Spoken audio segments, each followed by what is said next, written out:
Hello, friends, how are you? So, I hope you all are doing really good with your health also and with your studies also.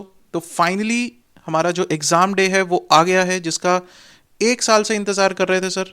एक साल पहले exam दिए थे, एक साल पहले आईसीआई ने एग्ज़ाम लिए थे, और उसके बाद बहुत सारी चीज़ें हुई। After all the hustle bustle, so finally the exam day is here. अब इम्पॉर्टेंट बात यह है कि सर अब सोचने का वक्त नहीं है कि एग्ज़ाम होंगे या नहीं होंगे। अब तो आईसीआई ने बार बार कहा है कि एग्ज़ाम हम तो लेकर रहेंगे, जो मर्जी हो जाए। ऑप्ट आउट की ऑप्शन दे दी थी उन्होंने।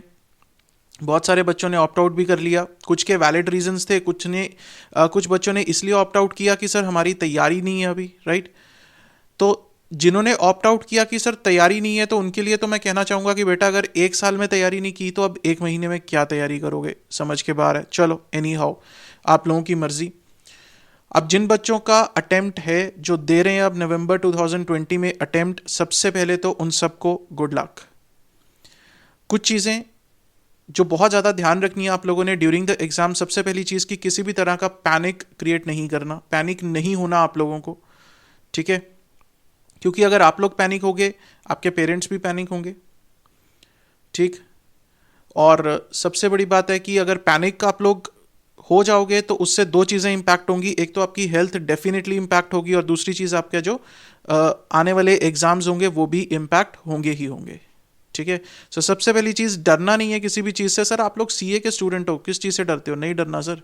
अब एग्जाम्स अगर सोच लिया है कि देने हैं तो देने हैं, फिर निडर होकर देने हैं, डर कर नहीं देने, ठीक है।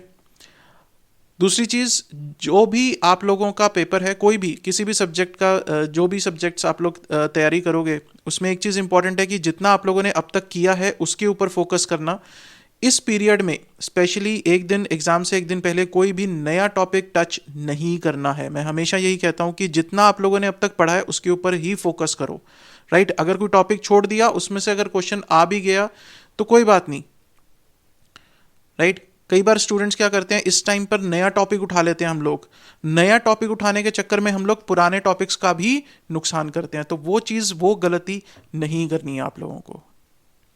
तीसरी चीज़ जो बहुत ही ज़रूरी है वो ये है कि आप लोगों को अपनी प्रिकॉशंस पूरी रखनी है, right. Like gloves, sorry not gloves, mask पहनना बहुत ज़रूरी है। स्पेशली जब एग्जामिनेशन हॉल में जाओ तो वहाँ पर अपना सैनिटाइज़र लेके जाओ, ठीक है। वहाँ पर अपने मास्क लेकर जाओ, दैट इज़ मोस्ट इम्पॉर्टेंट, ठीक है। मुश्किल है सर, डेफिनेटली मुश्किल है। मास्क के साथ 3 घंटे का पेपर लिखना मुश्किल है, लेकिन एक चीज़ फेवर में है कि इस टाइम पे मोस्ट ऑफ द पार्ट्स में जो वेदर है वो इतना ज़्यादा गर्म नहीं होगा। Definitely southern part is going to be humid, वहाँ पर डेफिनेटली होगा थोड़ा मुश्किल, लेकिन स्टिल मैनेजेबल है, मैनेज हो सकता है। यही अगर मे अटेम्प्ट होती सर, मे अटेम्प्ट में मास्क पहनकर, मैं कहूँ बहुत ज़्यादा मुश्किल था, क्योंकि गर्मी बहुत ज़्यादा होती है इस टाइम पर। क्योंकि विंटर सीजन स्टार्ट हो चुका है, तो इस टाइम पर फिर भी मैनेज करना कंपैरेटिवली ईजियर है, ठीक है।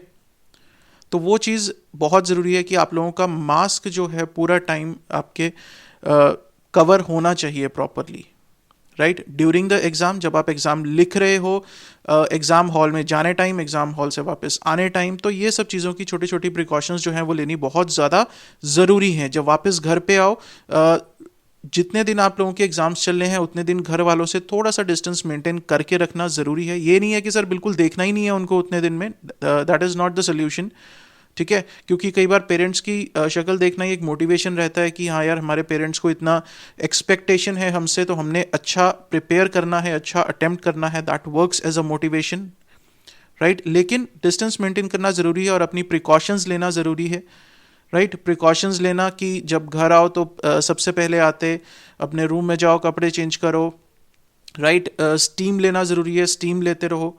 एंड कुछ ना कुछ आकर चाय पी लो, या कुछ गर्म चीज़ जो काढ़ा वगैरह पी लेते हैं तो वो पी सकते हो आप लोग, that will help, definitely help, ठीक। बाकी सोशल डिस्टेंसिंग जो है मेंटेन करना ज़रूरी है। इवन एग्जामिनेशन हॉल में भी ये नहीं है कि सर दोस्त के साथ खड़े हैं तो बिल्कुल पास पास खड़े रहो, नहीं, डिस्टेंस मेंटेन करके जो भी प्रिकॉशंस पॉसिबल हैं वो आप लोगों ने लेनी है, ठीक है। जितना आईसीआई ने करना था वो कर दिया। जो वो सेंटर्स पे अरेंजमेंट्स होंगे, क्या होंगे, कुछ पता नहीं है सर, वो अब जाकर ही पता चलेगा, ठीक है। डेफिनेटली कुछ ना कुछ तो किया होगा सर, आईसीआई बॉडी कोई ऐसे तो नहीं बोल रहा, कुछ ना कुछ अरेंजमेंट्स तो उन्होंने भी पूरे कर रखे होंगे, लेकिन you have to be very very careful. अपने एक्स्ट्रा मास्क ज़रूर कैरी करना, सिर्फ इस चीज़ पे डिपेंडेंट मत रहना कि यार एक मास्क पहन के चला जाता हूँ बाकी तो वहाँ मिल जाएंगे, राइट। अपने एक्स्ट्रा मास्क ज़रूर अपने पास कैरी करना। ठीक है, तो छोटी छोटी चीज़ें हैं जो ध्यान रखनी है, लेकिन मुश्किल कुछ नहीं है सर। हम लोग इतने मुश्किल पेपर जो है वो आसानी से दे जाते हैं, तो ये तो एक छोटी सी जंग है, लड़ जाएंगे, कोई दिक्कत नहीं है। ठीक है ना। तो जिनकी भी, जो भी लोग अभी अटेम्प्ट दे रहे हैं, अभी ऑप्ट आउट के बारे में बिल्कुल भी मत सोचना। अपनी अटेम्प्ट दो, अच्छे से अटेम्प्ट दो, पेपर अच्छे से करो। और एक चीज़, सिर्फ और सिर्फ एक चीज़ आप लोगों को दिमाग में रखनी है, वो ये कि सर इस बार तो पेपर क्लियर करके रहेंगे। और अगर आप लोग ये सोच रहे हो, कि सर तैयारी नहीं है और सिर्फ तैयारी ना होने के कारण हम लोग ऑप्ट आउट कर लें जनवरी या फरवरी, जो 21 जनवरी से स्टार्ट हो रहा है, एक उन्होंने ऑप्शन दी है जो कि सिर्फ तैयारी नहीं है इसलिए कर लें, तो ये गलती मत करना। ठीक है, क्योंकि अगर एक साल में तैयारी नहीं हुई तो सर अगले एक महीने में कुछ नहीं होगा, साफ सी बात है। अगले एक डेढ़ महीने में कुछ नहीं कर पाओगे आप लोग, right. So guys, all the best to all of you. Take care, give your best. That is one thing I always say, that give your best, leave the rest. अपनी तरफ से बहुत अच्छा अटेम्प्ट दो, बाकी सब कुछ छोड़ दो। सबसे पहली चीज़ कि ये मत सोचो कि रिजल्ट क्या आएगा। ठीक है, रिजल्ट जो आएगा सर किसी को कुछ नहीं पता, अनप्रिडिक्टेबल रिजल्ट होता ही होता है। वो हम लोगों ने देख रखा है। एक बच्चा कहता है कि सर मेरे 50 नंबर नहीं आएंगे, उसके 50 नंबर आ जाते हैं। दूसरा कहता है सर मेरे तो 90 मार्क्स आएंगे, मैंने तो इतना अटेम्प्ट किया, उसके 40 आते हैं। So this is the nature of the examination. ठीक है, तो सबसे पहले बात तो रिजल्ट के बारे में मत सोचो, सिर्फ एक चीज सोचो कि हम लोगों ने अपनी तरफ से बेस्ट देना है। ठीक है, बाकी कॉस्टिंग एफएम के पेपर में मैं फिर पेपर से एक दिन पहले आप लोगों से मिलूंगा। ठीक, मिलूंगा कैसे सर? यूट्यूब पर ही मिलूंगा। आप लोगों के लिए एक मैसेज जरूर छोड़ूंगा मैं, कॉस्टिंग के पेपर से पहले भी और फाइनेंशियल मैनेजमेंट के पेपर से पहले भी, paper number 3 and paper number 8 for the new course, right? So all the best guys, give your best, stay safe, stay healthy. Thank you so much.